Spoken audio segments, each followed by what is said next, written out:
जय हिंद दोस्तों, अगर आपके घर में किसी बुजुर्ग का वृद्धा पेंशन चल रहा है, किसी कारण से वो रुक गया है दोस्तों, अगर रुक गया है, उन्हें वृद्धा पेंशन नहीं मिल रहा है, या फिर दोस्तों आप खुद बुजुर्ग हैं और आपका वृद्धा पेंशन बना हुआ था और किसी कारण से रुक गया है, तो दोस्तों उसके लिए आप बिल्कुल भी परेशान ना होइए।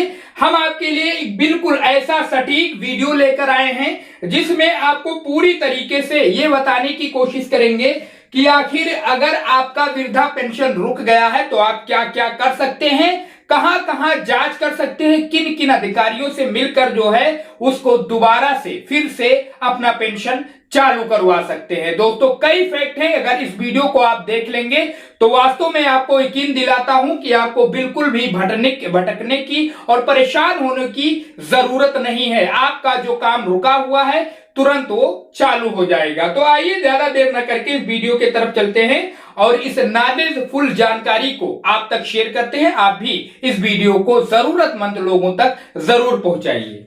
तो आइए सबसे पहले बात करते हैं, अगर वृद्धावस्था बुढ़ापा में पेंशन रुक गई है, आपका बना हुआ था, तो उसके कई कारण हो सकते हैं। उत्तर प्रदेश में समय समय पर लाभार्थियों का सत्यापन किया जाता है और यदि रिकॉर्ड में कोई गड़बड़ी मिलती है तो पेंशन अस्थायी रूप से रोक दी जाती है। यानी दोस्तों आप ये मान के चलिए कि आपका पेंशन हमेशा के लिए नहीं रुकता है, अस्थायी यानी कुछ दिनों के लिए रोक दी जाती है। पेंशन रुकने के मुख्य कारण, इस बात को पहले आप जान लीजिए।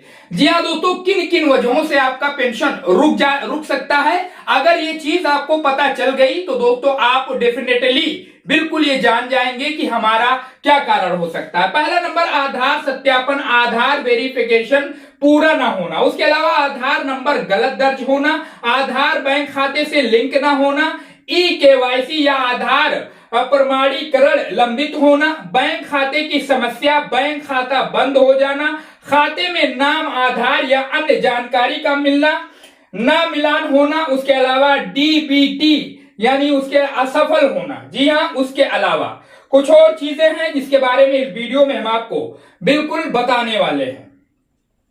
अब यहां पर नंबर 3 पर आता है वार्षिक सत्यापन में नाम कट जाना। जी हाँ, हर वर्ष में सत्यापन होता है और वहां पर भी गड़बड़ी हो सकती है।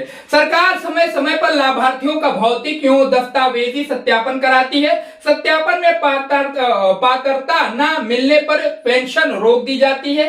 चौथा नंबर, आय या पात्रता में बदलाव। जी हाँ, यदि जांच में पता चलता है कि आय निर्धारित सीमा से अधिक है, व्यक्ति सरकारी पेंशन या अन्य अपात्र लाभ ले रहा है, तो पेंशन रोक दी जाती है। यानी ये मान के चलिए जो अपात्र है और जांच में अगर ये खुलासा हो गया कि वो अपात्र है और पेंशन या कोई स्कीम ले रहा है सरकार के तरफ से, कल्याणकारी योजनाएं जो सरकार चला रही है, तो दोस्तों वो रोक दी जाएगी। जी हाँ दोस्तों, उसके अलावा नंबर 5 पर रिकॉर्ड में मृत्यु यानी दिख जाना। रिकॉर्ड में कभी कभी प्रशासनिक दृष्टि से जीवित व्यक्ति को मृत दिखा दिया जाता है जिससे पेंशन बंद हो जाती है। ऐसे मामलों में जांच के बाद पेंशन फिर से चालू की जा सकती है। जी हाँ दोस्तों, अगर ऐसा कुछ गड़बड़ हो गया है तो आप उसके लिए बिल्कुल भी परेशान ना होइए, वो आपका ठीक हो जाएगा। उसके अलावा नंबर 6 पर दस्तावेजों में त्रुटि, नाम, जन्म तिथि, पता आदि में गलती, आधार और बैंक रिकॉर्ड में अंतर, तकनीकी या पोर्टल संबंधी समस्या, कभी कभी भुगतान प्रक्रिया या डेटा अपडेट ना होने से भी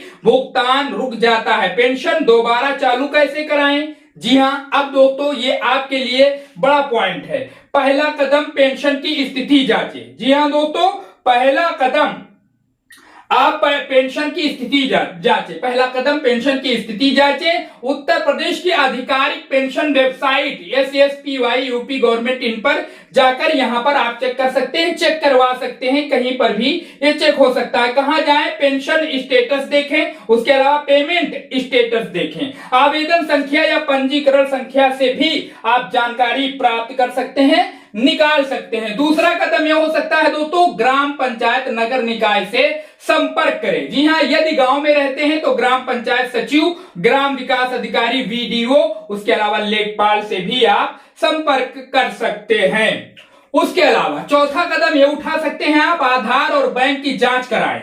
बैंक में जाकर पुष्टि करें, आधार लिंक है या नहीं है, डीबीटी सक्रिय है या नहीं है, खाता चालू है या नहीं है, उसमें तो कुछ प्रॉब्लम नहीं है। उसके अलावा तीसरा कदम ये उठा सकते हैं, समाज कल्याण विभाग जाएं।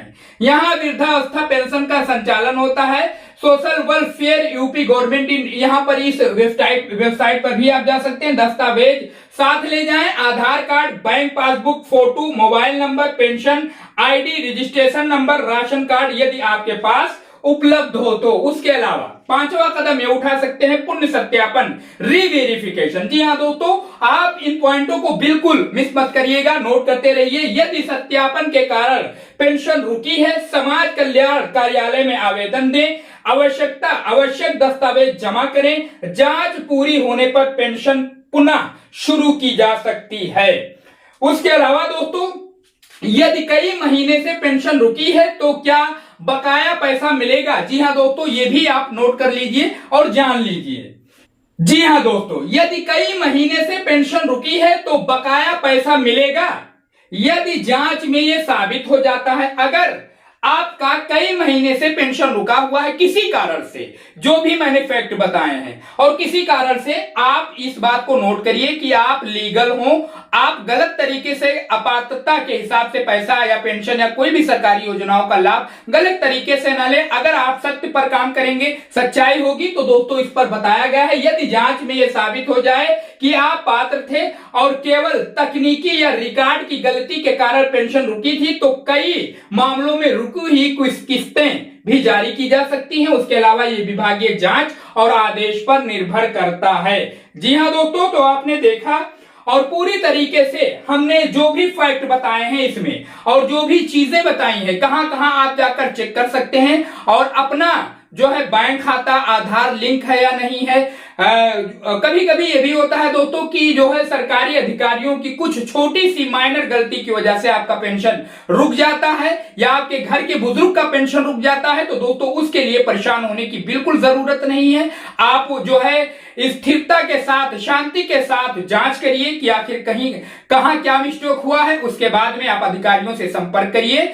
बस दोस्तों शर्त यही है कि लीगल यानी सही सच्चाई पर आप अपना काम करिए। बिल्कुल सरकार आपको सारी कल्याणकारी योजनाओं का लाभ देगी। दोस्तों इस वीडियो पर आपकी क्या राय है, जानकारी कैसी लगी, कमेंट करिए। उसके अलावा दोस्तों जिसकी इस वीडियो की जरूरत है उस तक इसे जरूर पहुंचाइए, यानी शेयर ज्यादा से ज्यादा करिए, कमेंट करिए, अपनी राय बताइए, चैनल को सब्सक्राइब करिए, इस वीडियो को ज्यादा से ज्यादा शेयर करिए।